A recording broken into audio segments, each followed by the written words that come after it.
Go. Welcome back. You're still tuned in to News and Views with myself, Salilo Makwidiri, on your home of humanitarian journalism. And we'll be diving into a topic that is going to affect millions of South Africans. I think both smokers and non-smokers. The government is set to table strict new smoking laws that aim to create more smoke-free spaces and to regulate not just traditional tobacco products, but also vaping and e-cigarettes. The Department of Health is pushing for 100% smoke-free indoor public areas and tighter regulations around how tobacco products are marketed and sold. But with strong pushback from the vaping and tobacco industries, many are questioning whether these laws overstep or are necessary for public health. And joining me to unpack these new laws and what they mean for smokers, the vaping industry, and public health is Peter Ucko, CEO of Tobacco, Alcohol, and Gambling Advisory, TAG for short. Peter, thank you so much for joining us. Always a pleasure having you. My pleasure to be here, and thank you. I think, Peter, first and foremost, if we can get just a short overview of some of these new smoking laws that are about to be tabled, and what are the key changes that people should be expecting?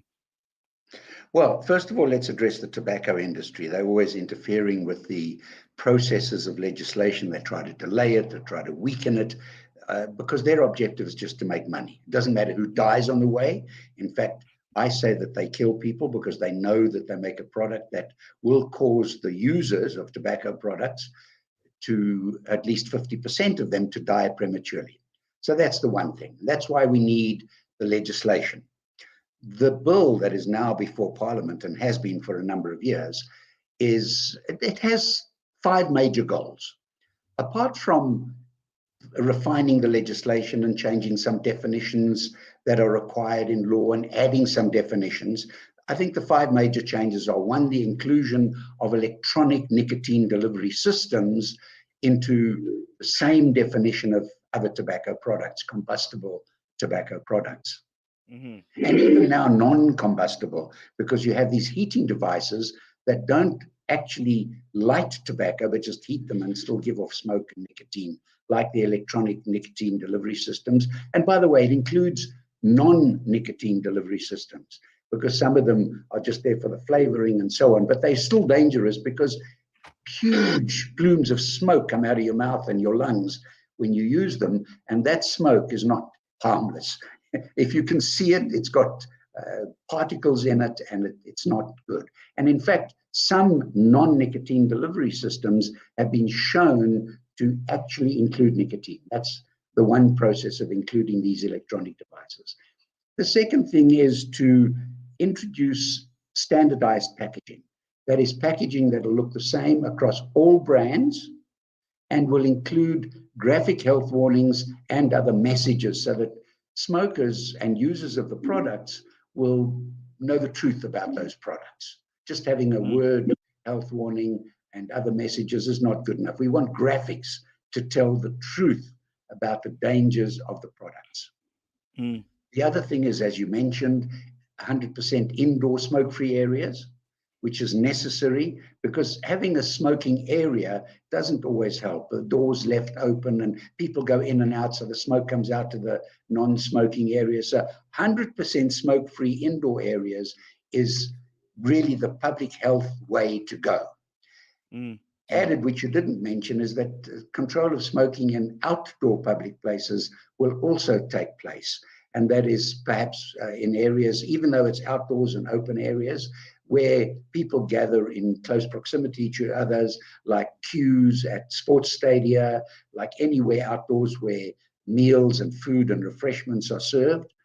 And then there's another area, and that is the hiding of displays of tobacco products at retail and wholesale sales.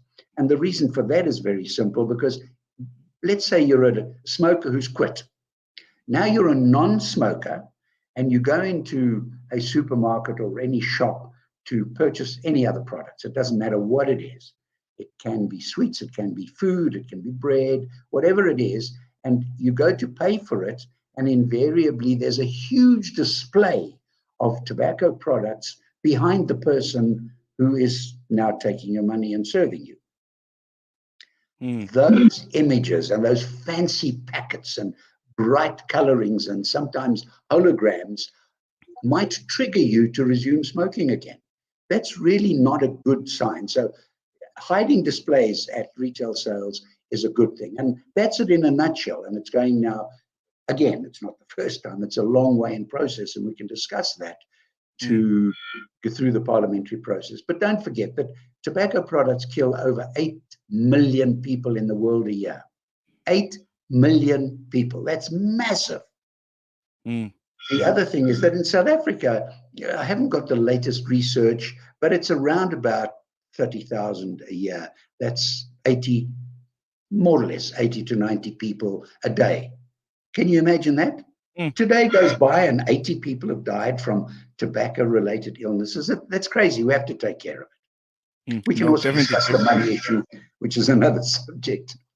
Yeah, definitely. I think we'll touch on the parliamentary process and how far are we to getting these laws implemented. But one of the significant shifts is the proposal to create 100% smoke-free spaces, and this is including private homes. What was the motivation for this one, and how realistic do you think it's going to be to enforce it?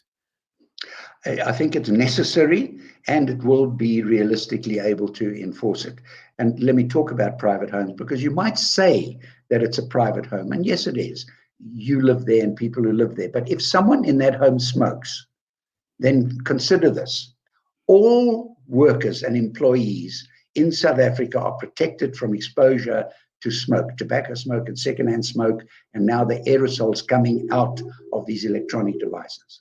All workers are protected. All employees are protected, except perhaps the most vulnerable group of employees, and that is domestic workers.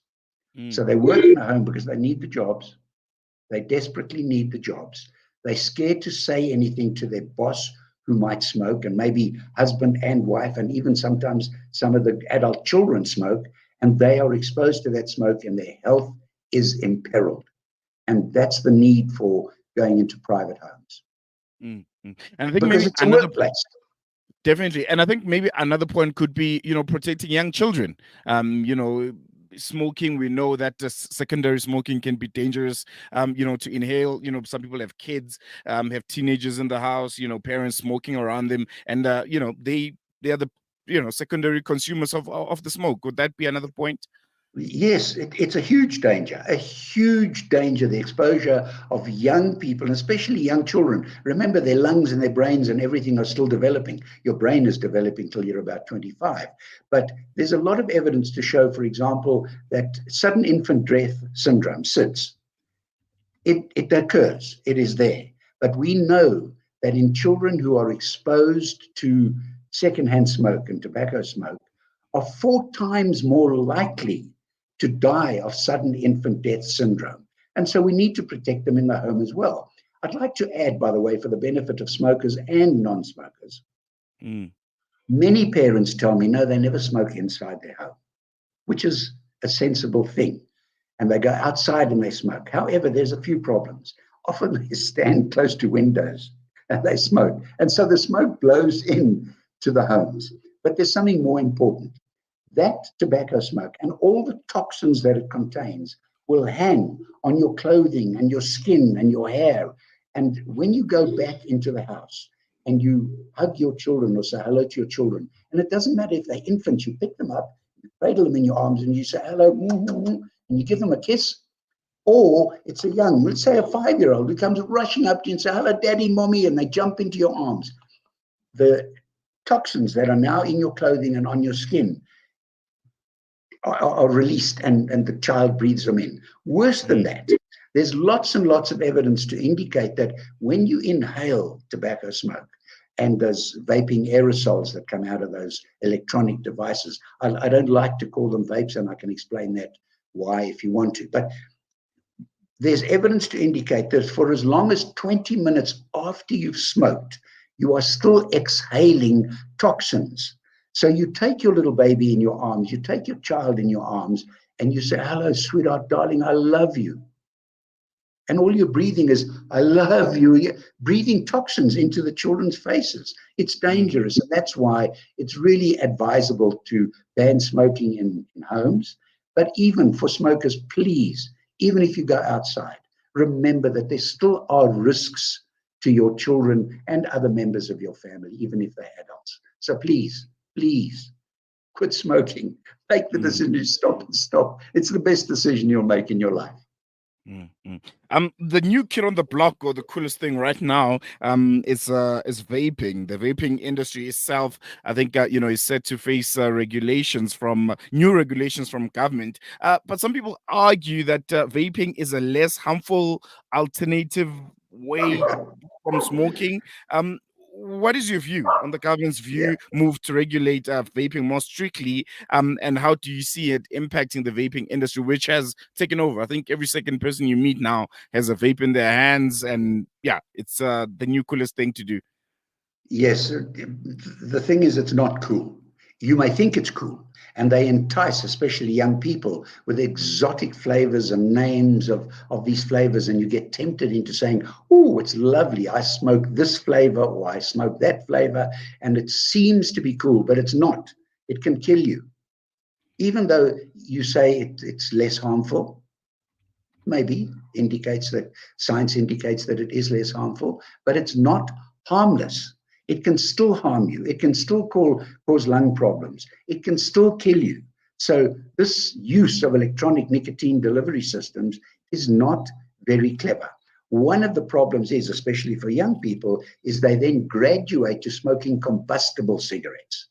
And Mm, there's lots of evidence to indicate that. So you've got to ask yourself, why are the formal tobacco industries, the owners of well-known brands, why are they buying the vaping companies or the manufacturers of these electronic devices? It's because they know that the more they promote it and the more children they get to use electronic devices, the more likely they are to get new customers converting to combustible cigarettes in the future. And that's all they want. It doesn't matter who dies on the way. They want customers to make a profit, bottom line, to pay dividends to shareholders. And let me address the matter of vaping, because you said it's cool, and some kids and even adults consider it to be cool. And that's why I mm, don't like the word vaping, because that in itself sounds cool. Oh, Salelo, do you vape?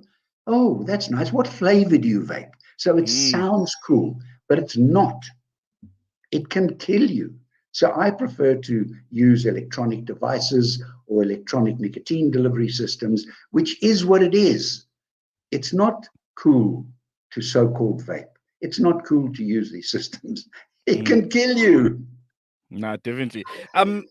The tobacco industry is came out and as expected, cited that these new regulations are draconian, essentially. They're citing, this could lead in less sales, ultimately affecting production, affecting jobs, and ultimately their contribution to the economy.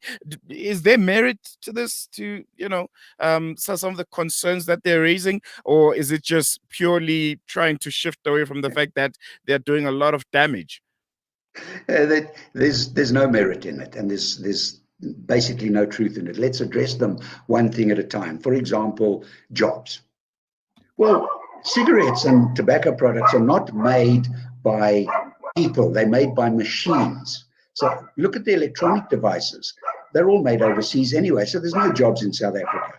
So let's Hmm. look at what happens when it comes to cigarettes.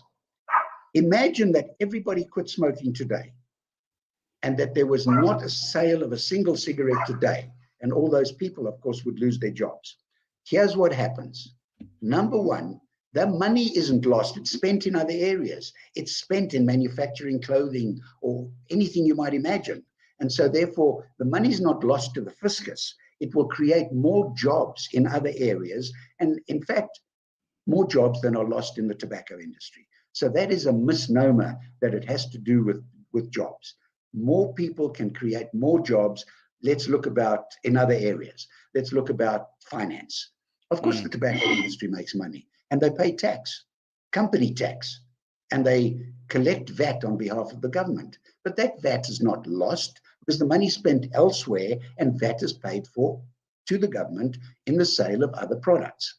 Now let's look at the costs. You get an income from the sale of tobacco products. The government gets an income from the tax and the VAT. Mm. What does the government benefit from that? Zero. In fact, they have a net loss because the public healthcare costs, the costs of treating people who suffer from terminal illnesses and long-term illnesses of lung diseases, of having not being able to speak, their larynx has to be removed, all sorts of things that happen.